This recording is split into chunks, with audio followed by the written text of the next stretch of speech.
अस्सलाम वालेकुम। आज का हमारा लेक्चर डिफिनीशन ऑफ एसिड्स के सिलसिले में है। जब भी मैं बच्चों का एसिड के सिलसिले में कंसेप्ट मालूम करना चाहता हूं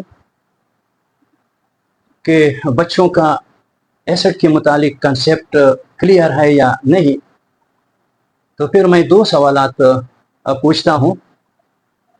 पहला सवाल मेरा बच्चों से ये होता है कि क्या आपने कभी तेज़ाब खाया है, एसिड खाया है?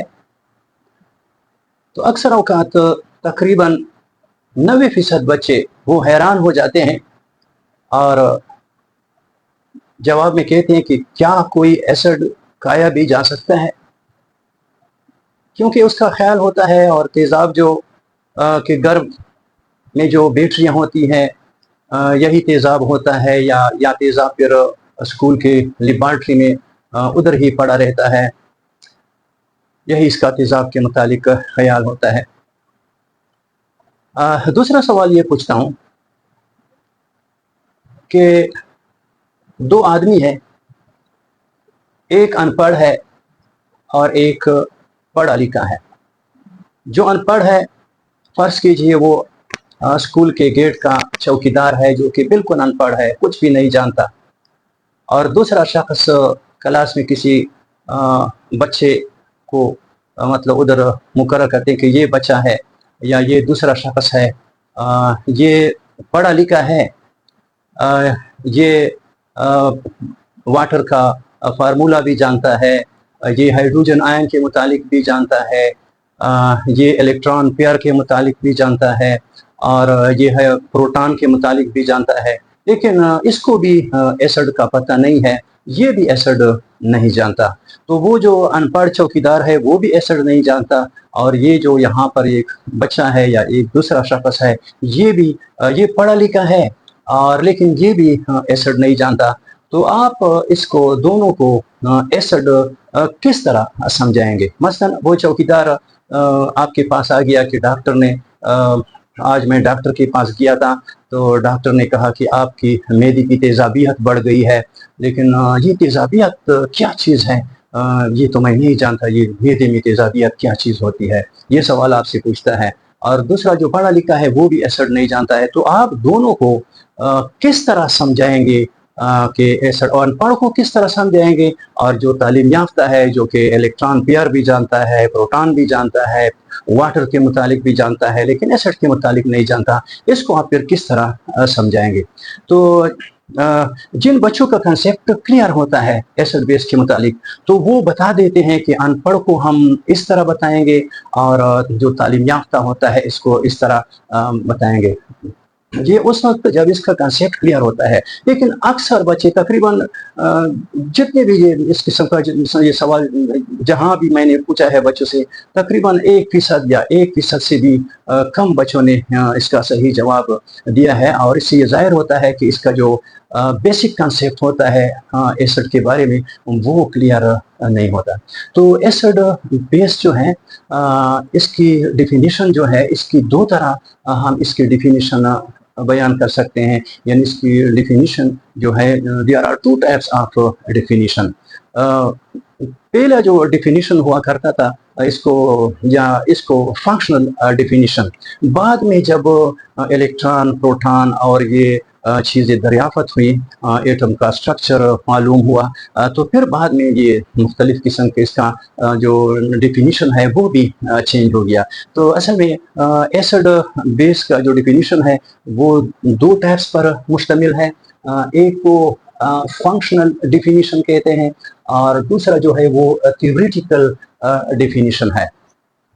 जो थ्योरेटिकल डिफिनीशन है वो फिर 3 थ्योरीज पर मुश्तमिल है।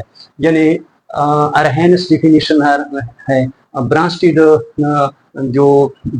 लोरी डिफिनीशन है, और लेविस डिफिनीशन ऑफ एसिड इसके मुतालिक है। तो सबसे पहले हम फंक्शनल डिफिनीशन की तरफ आते हैं। देखिए, जो बच्चा एसिड बेस को समझता है तो वो बता देता है कि जो अनपढ़ होता है इसको मैं फंक्शनल डिफिनीशन के जरिए समझाऊंगा। और फंक्शनल डिफिनीशन क्या है? This is a practical and observable definition based on how acid behave in real world situation.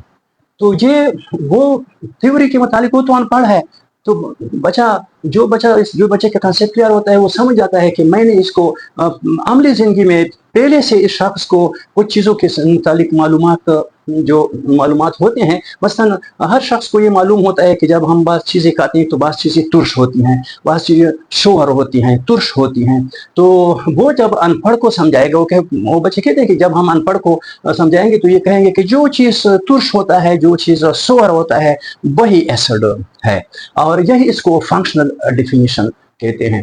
तो इसकी डिफिनेशन इस तरह है, क्योंकि जो फंक्शनल डिफिनेशन है वो प्रैक्टिकल और ऑब्जर्वेबल डिफिनेशन इसको कहते हैं कि आप पहले से जो कुछ ऑब्जर्व कर चुके हैं, आप पहले से कुछ क्या कर सकते हैं प्रैक्टिकली। मसलन जो आप ऐसी चीज़ों को ज़िंदगी में आपने खाए हैं कि इसका जायका तुर्श होता है, इसका जायका सोर होता है, तो वो ये प्रैक्टिकली पहले इसको पता होता है। तो इस बुनियाद पर वो इसके डिफिनेशन, इसको ये तो नहीं कह सकते हाइड्रोजन है देता है, प्रोटॉन देता है या इलेक्ट्रॉन पेयर, वो तो इलेक्ट्रॉन प्रोटॉन तो नहीं जानता। तो ये यही डिफिनेशन है। तो इस डिफिनेशन के मुताबिक acid are substances that taste sour, turn blue litmus paper red and react with bases to form salt and water.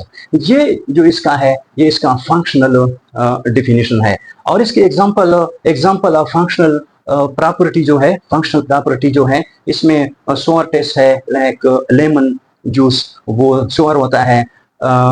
Ability to conduct electricity in aqua solution, ये एक्वा सोल्यूशन में ये इससे बिजली गुजर सकती है, ये कंडक्टर होता है। React with metals to release hydrogen gas, ये मेटल के साथ जब रिएक्शन करता है तो हाइड्रोजन गैस क्या करता है, पैदा करता है। And react with carbonates to release carbon dioxide gas, और जब ये कार्बोनेट के साथ एसिड बेस रिएक्शन करता है तो ये कार्बन डाइऑक्साइड गैस को क्या करता है, रिलीज करता है। तो ये इसका फंक्शनल डिफिनेशन है, और ये इसकी क्या है, इसके साथ इसकी एग्जांपल है। अब हम थ्योरेटिकल डिफिनेशन की तरफ आते हैं। तो थ्योरेटिकल डिफिनेशन में सबसे पहला जो थ्योरेटिकल डिफिनेशन है वो है अरहेनस डिफिनेशन। इस डिफिनेशन के मुताबिक an acid is a substance that increases the concentration of hydrogen ion in aqueous solution. यानी एक एसिड वो चीज है जो किसी आबी माहलूल में हाइड्रोजन आयन की मिकदार में क्या करता है, इजाफा करता है। या इसको हम इस तरह भी बयान कर सकते हैं कि an acid is a substance that produce hydrogen ion in aqueous solution, या an acid is a substance that gives hydrogen ion in aqueous solution. तो मुख्तलिफ तरीके से आप इसकी मिसाल, इसके एग्जाम्पल हाइड्रोक्लोरिक एसिड है HCl, इसको जब वाटर में डाला जाता है, हल किया जाता है, तो ये हाइड्रोजन आयन और क्लोराइड आयन देता है। गोया कि HCl हाइड्रोजन आयन दे रहा है, हाइड्रोजन आयन आयोनाइज कर रहा है, इसलिए ये क्या है, अरहेनस के नजरिए के मुताबिक HCl एक तेजाब है। सिर्फ एक मिसाल हमने यहाँ पर दी है। अब ये अरहेनस का जो थ्योरी है, ये लिमिटेशन ये लिमिटेड है, only applies two aqueous solution, और ये नॉर्वेस्ट है, ये बहुत कम इस्तेमाल होता है, क्योंकि इस सिर्फ ये एक्वस सॉल्यूशन तक महदूद है। और इसी को ये क्लासिकल थ्योरी कहते हैं। एक मॉडर्न थ्योरीज हैं और ये क्लासिकल थ्योरी है। ये थ्योरी अरहेनस ने उस वक्त पेश की थी जब तक इलेक्ट्रॉन, प्रोटॉन या एटम का स्ट्रक्चर ये मालूम नहीं हुआ था। इसके अलावा जो ब्लैक बॉडी रेडिएशन है, इसके मुतालिक मालूम था। इसके अलावा और भी बहुत सी चीज़ें जो थी वो अभी तक दरियाफ्त नहीं हुई थी। तो ये उस वक्त ये, और इसलिए इसको क्लासिकल थ्योरी का, यानी पुराना जो ये एक थ्योरी है। और ये थ्योरी जो है ये क्या है, does not work in non aqueous solution और गैसेस।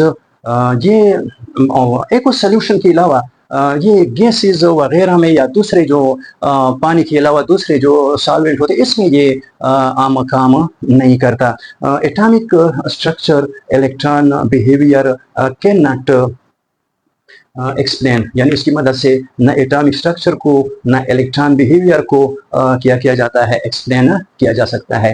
तो ये क्लासिकल थ्योरी कहलाती है और ये सिर्फ यानी बहुत महदूद पैमाने पर ये थ्योरी इस्तेमाल होती है, तो इसलिए इसको नेरोवेस्ट का नाम दिया गया है, थ्योरी है इसको, और यही वजह इसको क्लासिकल थ्योरी भी कहते हैं। इसके बाद दूसरी थ्योरी है ब्रांस्टेड लोरी डिफिनेशन। इस डिफिनेशन के मुताबिक an acid is a substance that donate a proton to another substance, यानी इस नजरिए के मुताबिक एसिड वो चीज है जो किसी दूसरी चीज को, यानी वो मॉलिक्यूल है, वो आयन है जो क्या करता है, किसी दूसरे मॉलिक्यूल को, किसी वो शे है जो किसी दूसरे शे को वो प्रोटॉन देता है।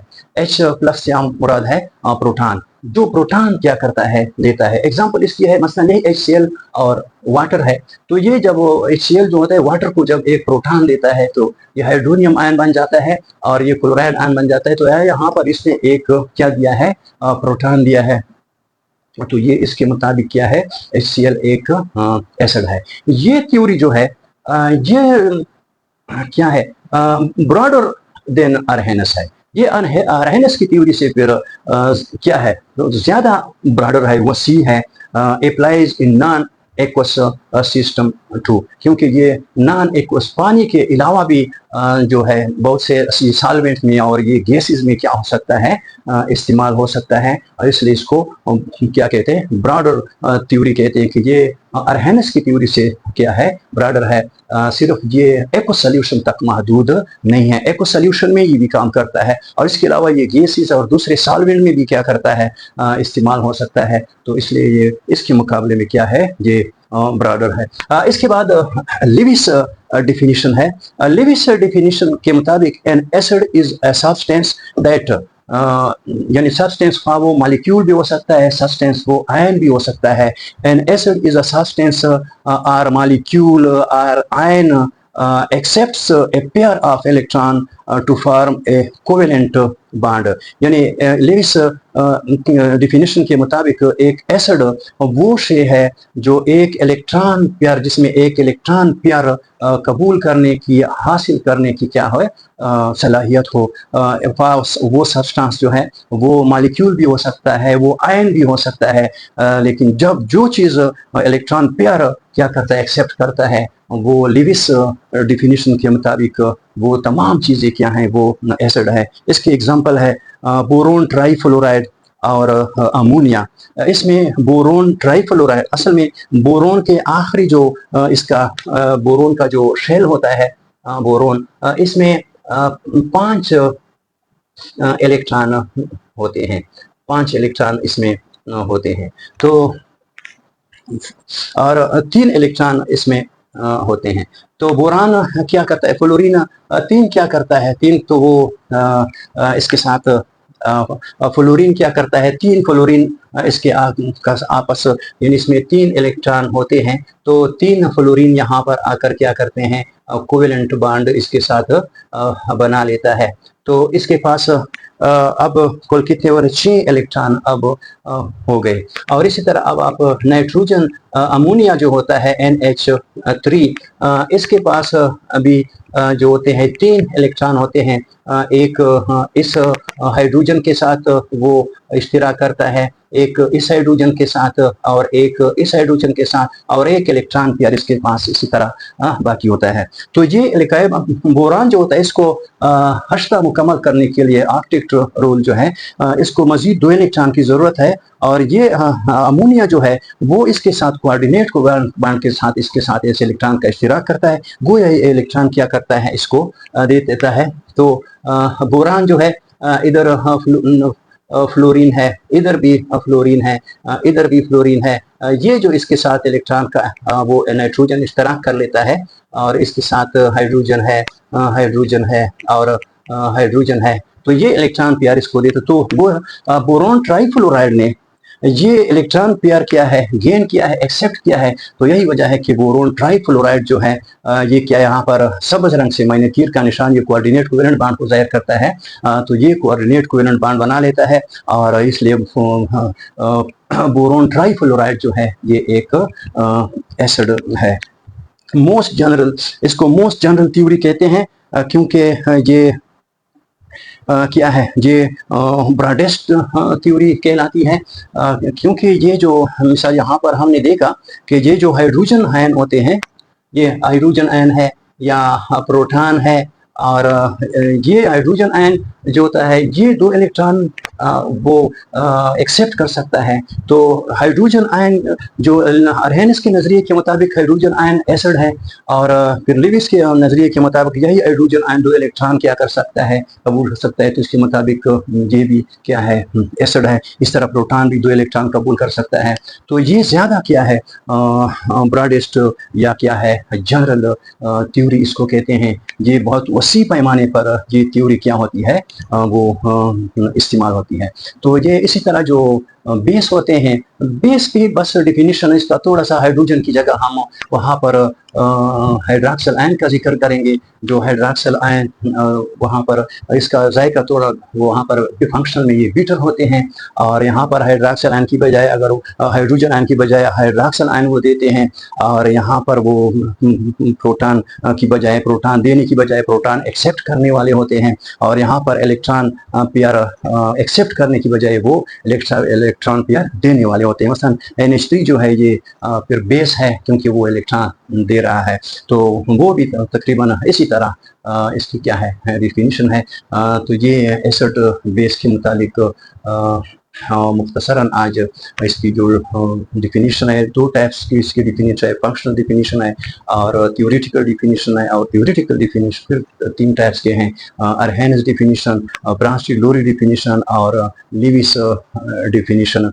और सबसे जो ब्रॉडेस्ट थ्योरी है वो क्या है, वो लिविस जो एसिड थ्योरी है वो सबसे ब्रॉडेस्ट थ्योरी है। इसके साथ हमारा लेक्चर खत्म हुआ। खुदा हाफिज़।